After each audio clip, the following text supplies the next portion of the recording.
मोदी जी आते हैं, भाषण देते हैं, क्या कहते हैं? 80% उनका भाषण जो होता है दूसरों की आलोचना में खत्म हो जाता है। इतने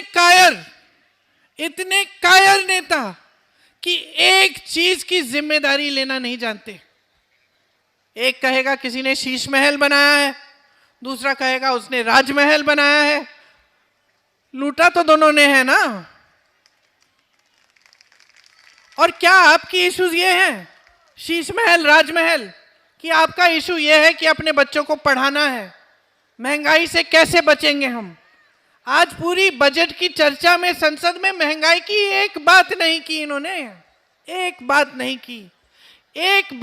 की कि किस तरह से इस महंगाई को कम करेंगे।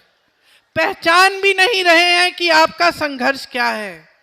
आज के जो बड़े बड़े नेता हैं जो सत्ता में बैठे हैं, वो पहचान ही नहीं रहे हैं कि देश की जनता पर क्या गुजर रही है। आप संघर्ष कर रहे हो, रोज रोज सुबह उठते हो, काम पे जाते हो, रात तक रुकते नहीं हो। मेरी बहनें, आप भी काम पे जाती हो, जॉब करती हो, कुछ भी करती हो, घर आके आप घर संभालती हो, किचन में जाती हो, रसोई में जाती हो, खाना पकाती हो, बच्चों को संभालती हो। आपका काम तो सबसे अंत में रुकता है, जब सब सो जाते हैं तब आप सोती हो। कोई पहचान रहा है आपके संघर्ष को? चुनाव के समय कह देते हैं कि इतना देंगे उतना देंगे, फिर उसके बाद क्या होता है? कहना आसान है बहनों और भाइयों, करके दिखाना अलग बात होती है। अगर नियत ठीक होती है तो नेता समझता है कि देश की संपत्ति देश की जनता के हाथों में होनी चाहिए। उसको लूटने की कोशिश नहीं करता, उसको अपने बड़े बड़े उद्योगपति मित्रों को देने की कोशिश नहीं करता।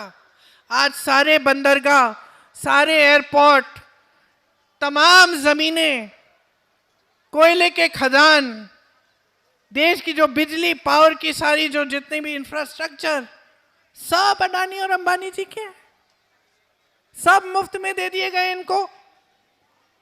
कुछ इनको बेचा गया, कुछ मुफ्त में दिया गया। ये आपकी संपत्ति थी, ये देश की संपत्ति है।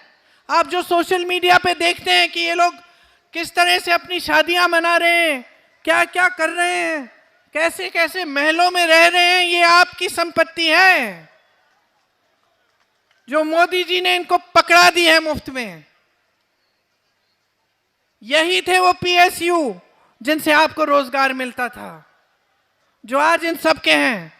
तमाम रोजगार घट रहे हैं, इनके राज में बढ़ नहीं रहे, घट रहे हैं। और ये देश तरक्की नहीं कर पाएगा अगर यहां रोजगार नहीं बनेंगे।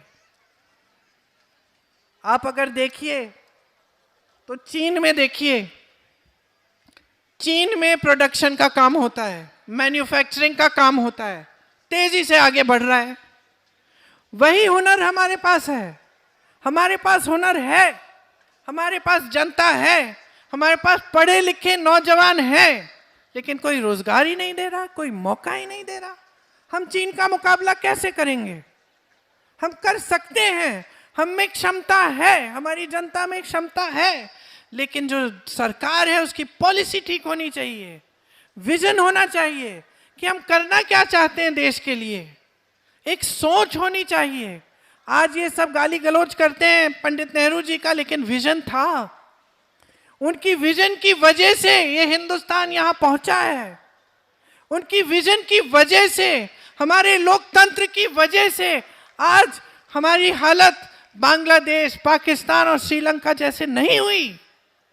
आज हमारा देश अभी भी मजबूत है क्योंकि हमारे देश में लोकतंत्र है, क्योंकि हमारे जो नेता थे उनका एक विजन था कि किस तरह से हम इस देश को मजबूत बनाएंगे। तो देखिए, आप देश की जनता हैं, आप सब समझते हैं, आप लोगों को पहचानते भी बहुत अच्छी तरह, मैं जानती हूँ। जो नेता सचमुच आपके लिए काम करता है, आप पहचान है। हो सकता है कभी कभी भटक जाते हैं, कभी कभी किसी नेता की बातों में पड़ जाते हैं, लेकिन अंत में पता चल जाता है कि कौन आपके लिए काम करता है, कौन नहीं काम करता है। तो आपको अगर नेता को पहचानना है, राजनीतिक दल को पहचानना है, तो सबसे पहले तो बातों में नहीं, उसके काम को देखो।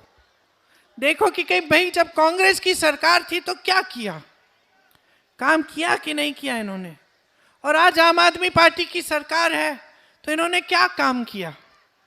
टीवी पे इश्तिहारों पे मत जाओ, अपने जीवन की जो सच्चाई है उस पे उतरो, क्योंकि आजकल टीवी पे तो कोई भी कुछ भी दिखा देगा। मीडिया तो सब इन्हीं के हाथों में।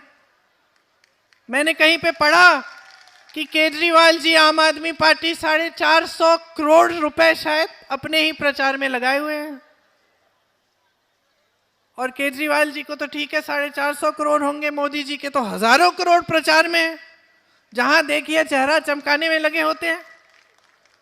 तो जो आप टीवी पे देख रहे हैं, बड़े बड़े इश्तिहारों पे देख रहे हैं, उस पर मत जाओ, जाओ अपने जीवन पे। आपका जीवन सुधरा है कि नहीं सुधरा है? जिस पाठशाला में आपके बच्चे पढ़ रहे हैं आज, क्या उस पाठशाला में कुछ अच्छा बनाया गया है, कुछ नया है? जिस सड़क पे आप चल रहे हैं, क्या उस सड़क की सुधार हुई है? आपकी कमाई में कुछ बढ़ोतरी हुई है? आपके जीवन में तरक्की आई है कि नहीं? आज आप अपने बच्चों को कुछ ऐसा नया सपना दिखा सकते हैं? यही सवाल पूछिए। चुनाव के समय ये सब अपना स्वार्थ साध रहे हैं, मैं कहती हूं आप अपना स्वार्थ साधो। समझो कि लोकतंत्र ने जो आपको दिया है, जो वोट है, वो एक बहुत ही कीमती औजार है।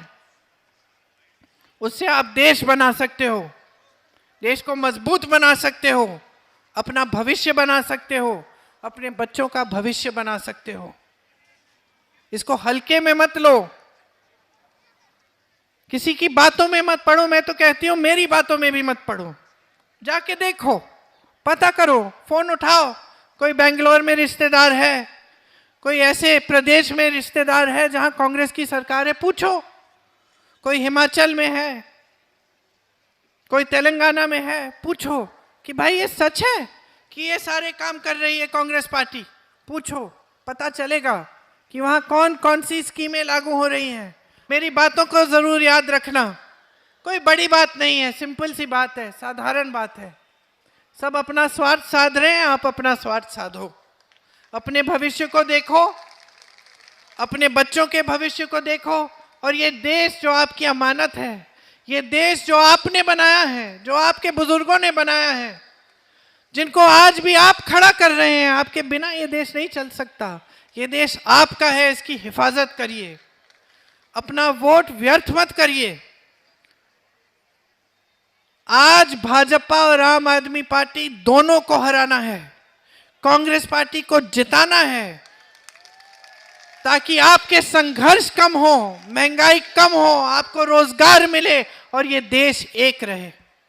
यही सब बातें कहनी थी। याद रखिएगा 5 तारीख को भारी से भारी बहुमत से जिताइए, कांग्रेस पार्टी को विजयी बनाइए। धन्यवाद। जय हिंद।